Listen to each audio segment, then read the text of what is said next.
again, this is just an inspirational slideshow that I put together with some medicine music for us to take a new look at the world around us and how our ancestors and technologies relate across history. And, yeah. What's it say under that play button? They fear the day you would find out. Oh. And it went quick.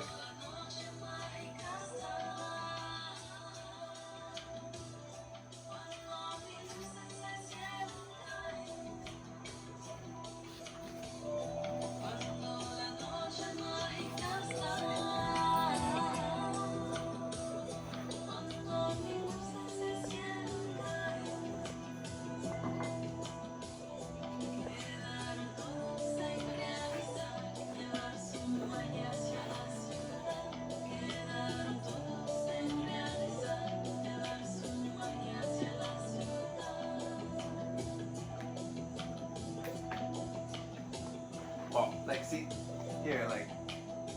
this map right here? Now, there was another map that didn't show the West Coast.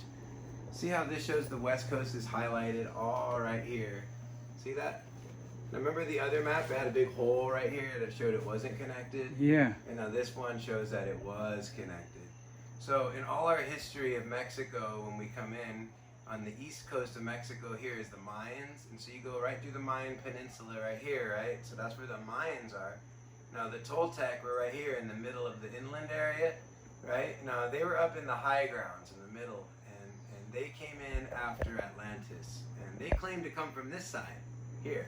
And so this whole coast right here and the history and archaeology of that area needs to be more studied and researched than just the east coast of Mexican history. And the same thing goes all the way up the coast into California and the Southwest, that we got to understand the West Coast has a different history than the East Coast in the Americas.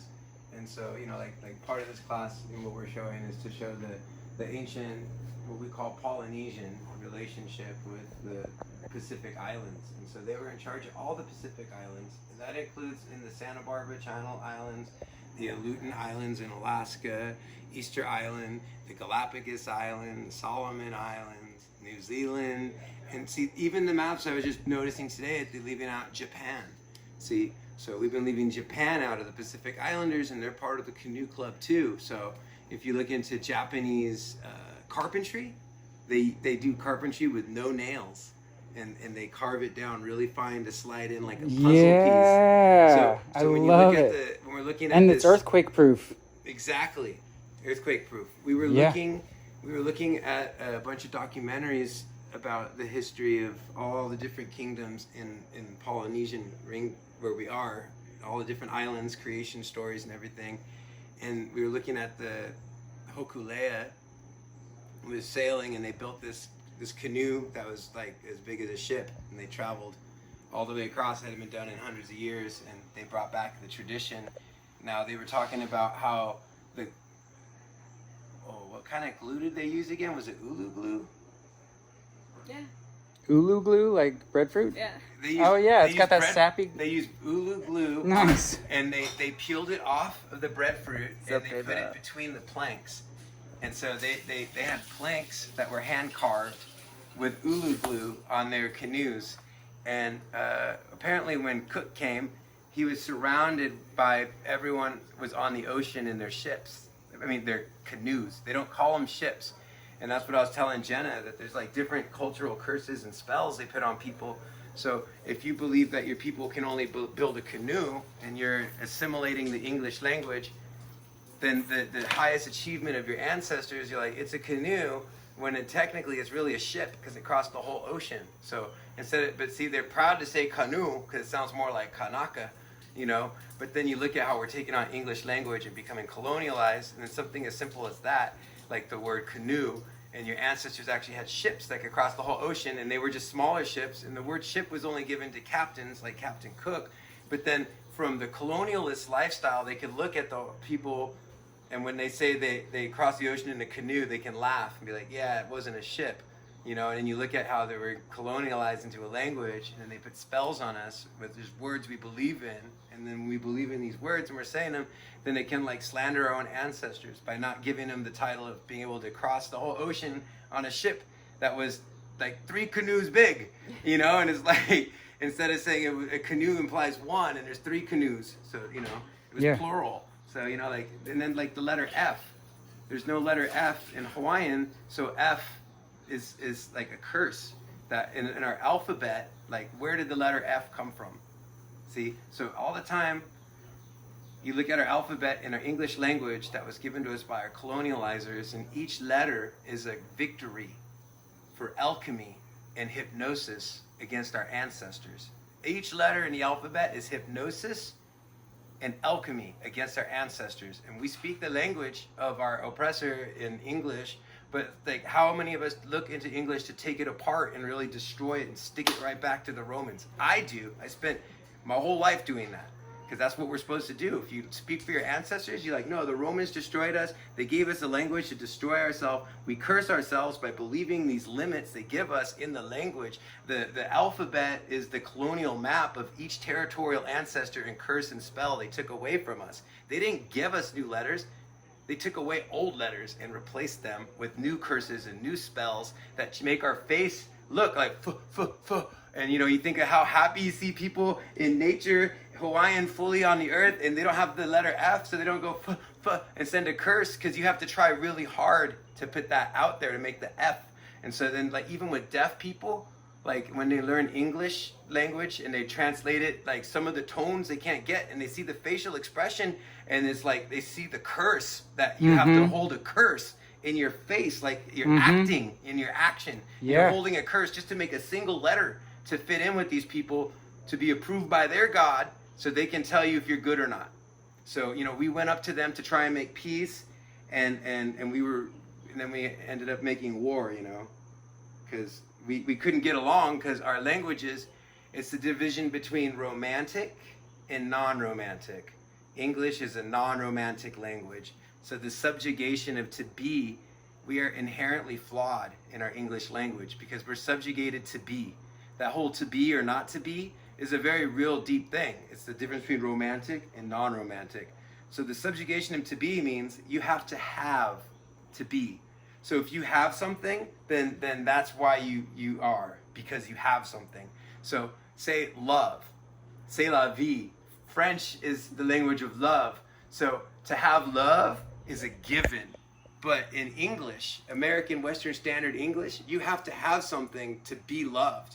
So everyone grows up, and when you believe the indoctrination of the cursive writing they gave you at your elementary school, then you grow up indoctrinated in spells, curses on yourself, just by believing the straightforward grammar without breaking it apart with legalese and like going into it like, wow, what did that really mean? So the subjugation of to be means that we're inherently flawed in the English system, that we created a cycle of consumers, because we have to have something to be something every day, all the time. And that's why everyone wants a name, they want a label, they want to be something. Yeah. Everyone was a wanna-be in America because of our English language. It took away the right to be. So the right to be is the right to be love. And so the language of love and the romantics have always been at war with the people that are non-romantic language, because the crossover between having love and not having love, that people in American Western Standard English believe, I can take my love away from you.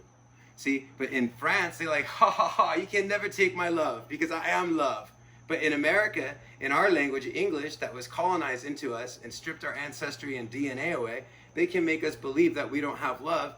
But if you were really strong and you understand the language of curses and witchcraft, and you break apart the colonial magic, then you can just reverse all of that and be like, I am love. I'm not English. I'm not USA. You know, Right? Some USA people think that, you know, the word love is a curse, like fuck, you know? Like, it is. It's they actually take it that way, yeah. Yeah, it is, because they think they can take it away and give it. So see, the subjugation of to be means that I can take your love away. And it means that you have to have something to feel loved. And then it all comes down to us all being a bunch of spoiled 2-year-old children, where we're willing to throw a tantrum in our privilege, and tantrum, and mother's just like, okay. And we're like, okay, if you tantrum and I give you a candy, then you tantrum and I give you another candy, and you tantrum and I give you another candy, and then what have you learned? You see? And so then when we grow up, and then we realize that, like, the subjugation of to be and the word love and the ability with our language to curse someone, I can take all my love from you, And then we're not in a romantic language where you know, I am love and you can never take my love away. So the spells of witchcraft are written in the dialect of English that we carry because we curse each other by following literal English. It's all, if you live in a literal world, then it's totally defiling everything in creation unless you learn how to pick it apart by the wisdom of our ancestors. You look to their ancestors and you're like, how many letters in the English alphabet were added? When were they added historically? And what did they signify? They signified the destruction and end of a ruler of a people, and they put a letter to replace that. And so that replaced a lost ancestral kingdom. And as they put each letter on the alphabet, it was a new curse for cursive writing. See, and then we speak in proper grammar, and then we speak into sentences and periods and plurals and capitals. And then you see that's the whole prison system, is we're imprisoned in sentences by what we believe. And that's the power of really being decolonized, is that you break apart their English and you shove it right up their ancestors. And you're like, none of that. Because that's what I've been doing since I was 12. I used to sit and chew out all the freaking professors and let them know how I should be doing it for the real people. And while I'm feeding the homeless people on the street. Because I'm like, we got to feed the homeless, and we got to be there for the children. We got to be there for the elders. And our language shouldn't cause such emotional problems and damage between one another, because we hold on to the words and emotional charge, and then it becomes a curse and a spell against ourselves and others based off of belief alone. Yeah. So that's a little bit about that. I never even thought about the word cursive, but it's... And spells. The letter F is a spell. Sentence. You spell a letter. Yeah, You casting spell a letter. spells in cursive. Wow. Yeah, so when we decolonize our actions and we act right, we see how disrespectful it is to point. We see how disrespectful it is to shout. We see how disrespectful it is to take. We see how disrespectful each letter is on our face. So like the letter J. Like we got joy and Jai, right? And Jesus. But the letter J, that's one of the great philosophical questions. Where did the letter J come from? See? So if you look into that, type it in, you'll find scholarly papers on where the letter J came from. Because there's like really interesting things to really ponder, ponder about where the letters came from that we hold so true, that we believe in them. And then you look at the letters on the book. Every book is voodoo. No matter what your book is, it's voodoo. And it works with fear. You manipulate people's emotions and their fears through their language. Some languages have more freedom than others. That's why in Brazil, Portuguese is a Latin language, and it's a language of love. And there's different regions of Brazilian Portuguese speakers. Just like you go to Texas, they speak English one way. You go to New York, you go to California, we all speak different English. We're all different colonized people speaking the same language. So when you go to Brazil, there's different regions that speak different Portuguese. And my mestre came from the African region, which has the highest African population outside of Africa, is in Salvador Bahia, Brazil, which is where my mestre, he took me. And it's an African metropolis in South America. It's all black. And when I went there, they all speak a dialect of Yoruba, African language, through the Portuguese. And that's how my mess taught me to sing. Like a lot of the music I have from Brazil, from my mestre, is from the revolutionary Africanized movement for the people of Salvador Bahia. And, you know, we create revolution and renaissance with samba and culture and dancing. And, you know, like, it's really difficult because to be a drummer in our culture, when I was adopted, I'm initiated into, is we're high priests for African society. When I have the drum, I'm representing African society and my master and his master before him. And what do we do with our drum? We put our people back together, because drums were the first weapon banned by our enemies. And it's illegal to play drums in public if you're brown. On the books, it's a federal law that Mexicans and Native Americans can't play drums in public. And it's been that way my whole life. All my white friends can drum, and if I drum, the police come and rouse me. My black friends can drum. It's only for brown people can't drum. And you'd have to be a brown person to know that. That's but actually happened? yeah, it's a federal law on the books. It's illegal for Native Americans to be Native American in public. So if you do any Native practices, prayer, feathers, beads, drums, you could get arrested. Peyote ceremony. They'll harass you. But they don't arrest you anymore, but they used to arrest you. Now they just harass you. And it's on their law book that if you're brown and playing a drum, they in public they harass you. If you're white or black, they can't, because they're like, nope, just brown people. It says no Native Americans. And you see a brown person with a drum, they're like, that's a Native American, go get him. Even though whites and blacks are part of Native American heritage and history in the Turtle Islands, the racist law books, my Native American flute is illegal. Under the Salem witch trial laws, it's illegal for Native Americans to make flutes and play them, because they call these flutes love flutes, and they consider it to be part of witchcraft.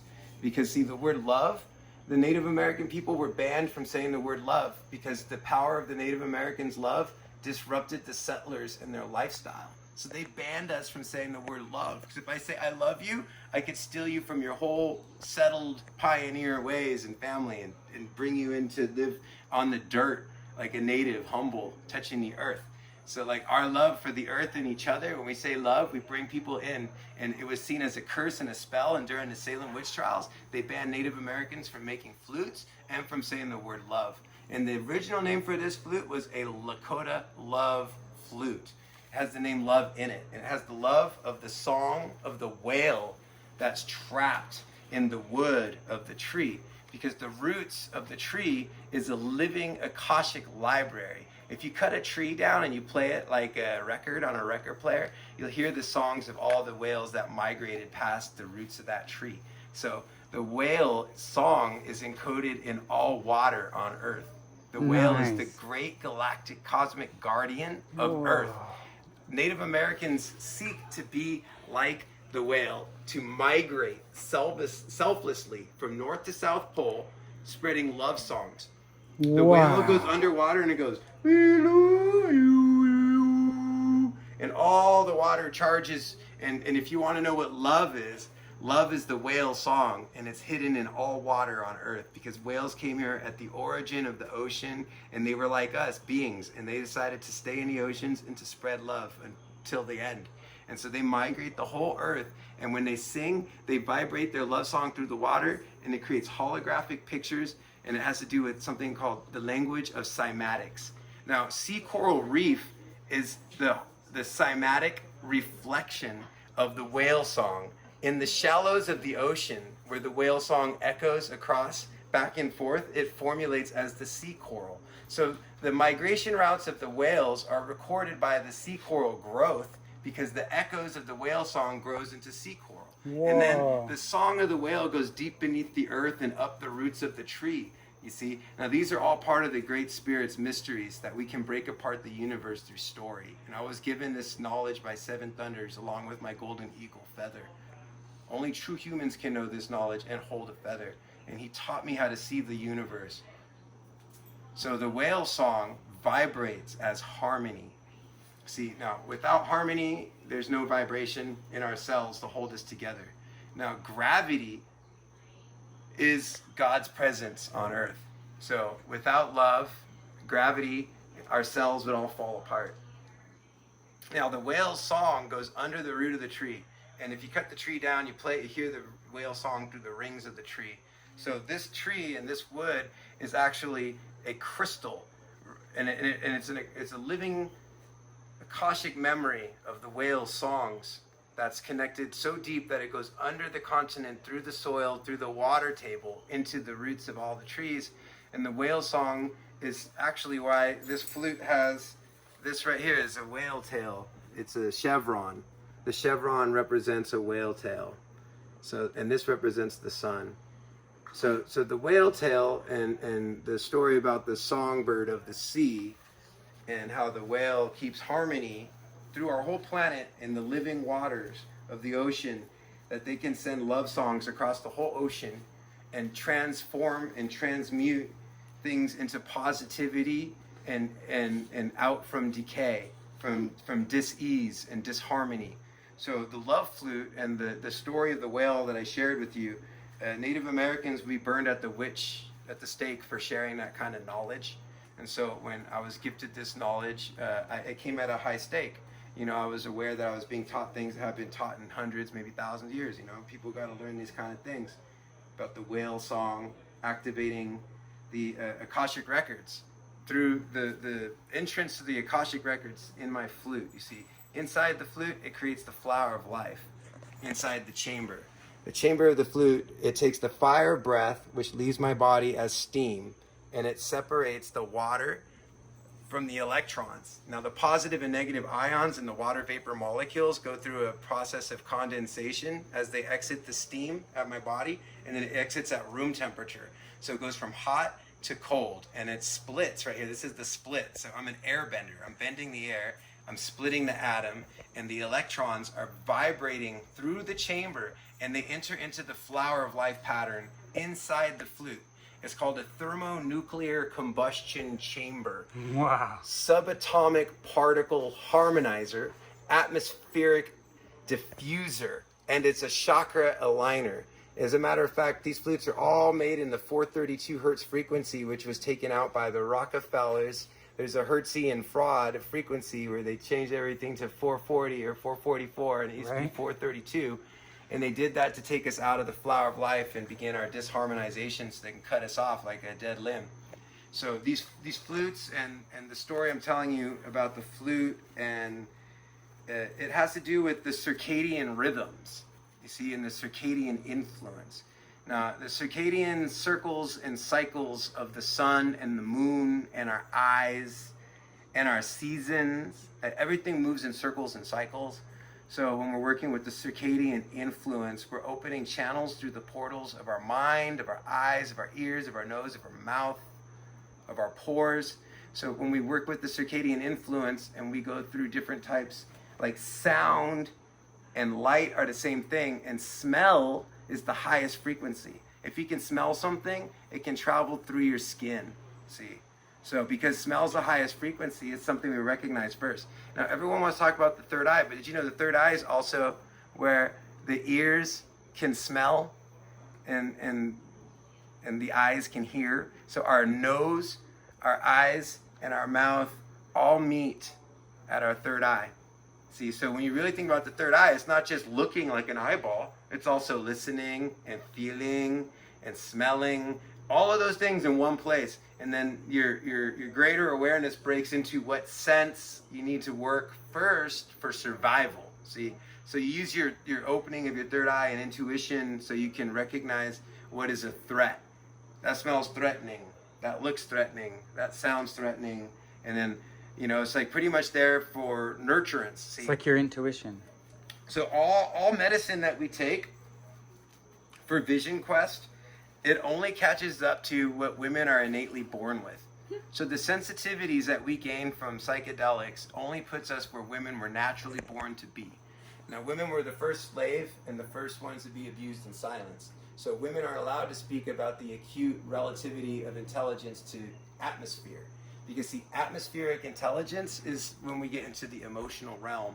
See, so if we can articulate and speak upon our knowledge of the atmosphere that we create, if atmosphere is also where our auras are, see, and our vibration, it's all in our atmosphere. So when we take psychedelic medicine, we're only catching up to what women are born with innately. And it's every medicine man's job to understand that we're only catching up to our women. And so all the gifts and visions that we're given for a short time is what women are born with all the time.